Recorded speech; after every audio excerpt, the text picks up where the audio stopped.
बढ़ते हैं बाजार की खबर की ओर। गुरुवार को भी बाजार में गिरावट देखने को मिली। निफ्टी 166 अंक गिरकर 24,891 के पास बंद हुआ। सेंसेक्स 556 अंक गिरकर 81,159 के पास बंद हुआ। बैंक निफ्टी 145 अंक गिरकर 54,976 के पास बंद हुआ। मिड और स्मॉल कैप में लगातार चौथे दिन गिरावट देखने को मिली। बाजार में क्यों रही गिरावट, वजह बता रहे हैं जी बिजनेस के मैनेजिंग एडिटर अनिल सिंह। एक और जबरदस्त कमजोरी वाला सेशन भारतीय बाजारों के लिए। आज लगातार 5वां ट्रेडिंग सेशन ऐसा रहा निफ्टी पर जिसमें लाल निशान में बंद होते दिखे, और कमजोरी भी ऐसी कि बस पूछे मत। हर रोज लोअर लो लोअर हाई बन रहा है। पिछले दिन के हाई को हम पार नहीं कर पाते हैं और पिछले दिन के लो को हम तोड़ देते हैं, और बंद भी पिछले दिन 3 दिनों से पिछले दिन के लो के नीचे जाकर बंद हो रहे हैं, जो कि अच्छी खासी कमजोरी के दे रहा है संकेत। अब आज हुआ क्या, देखिए संकेत कमजोरी वाले थे। वैसे ग्लोबल मार्केट्स भी 2 दिन से थोड़ा ठंडे, लेकिन खैर हमें उससे फ़र्क पड़ता नहीं अमेरिका में क्या कुछ हो रहा है, क्योंकि उनकी तेज़ी के साथ हम बढ़े नहीं, कमजोरी के साथ हम घटते नहीं। हमारी तो अपनी खुद की समस्याएं काफ़ी है घटने के लिए।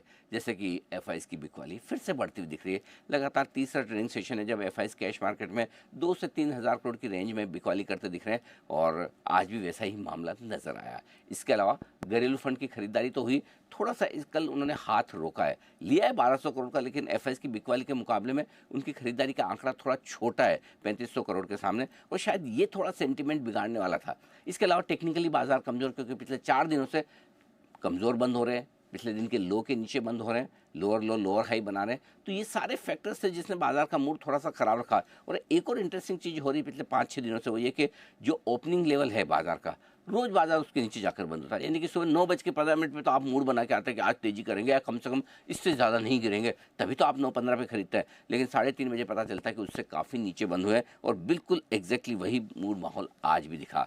निफ्टी 25,100 को पार नहीं कर पाया, 25,000 तो तोड़ा ही, 24,900 के भी नीचे आया, 24,875 का लो बनाकर बिल्कुल डे लो के आसपास 165 अंकों के नुकसान के साथ हुआ बंद।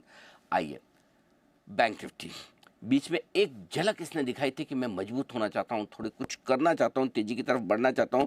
55,275 के आसपास पहुंचा जरूर, वहां टिक नहीं पाया। और निफ्टी की कमजोरी को देखते हुए आखिरी आधे पौन घंटे में जो कमजोरी आई उसमें बैंक निफ्टी का भी कॉन्ट्रीब्यूशन था।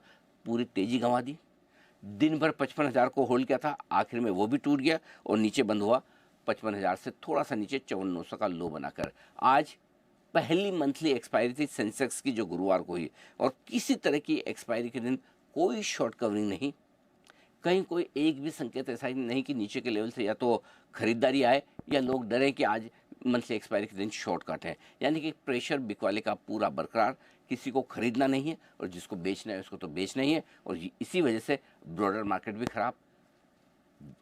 दोनों ही इंडेक्स, मिड कैप और स्मॉल कैप इंडेक्स आधे से 0.5% के बीच में कमज़ोर होते हुए दिखे। यानी कि ये हफ्ता तो बेहद ख़राब चल रहा है।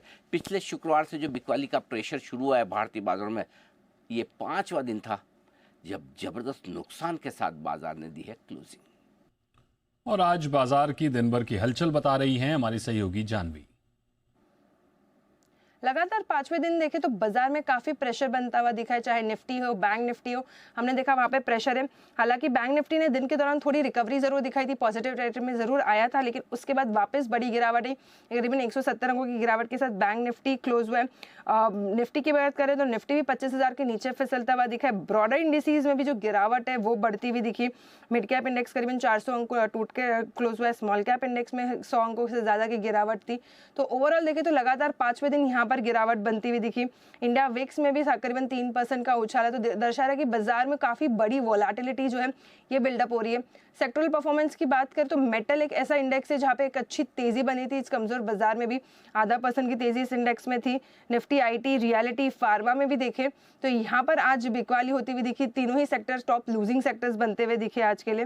लेकिन एक ऐसा ग्रुप जो है काफी फोकस में था आज था टाटा ग्रुप।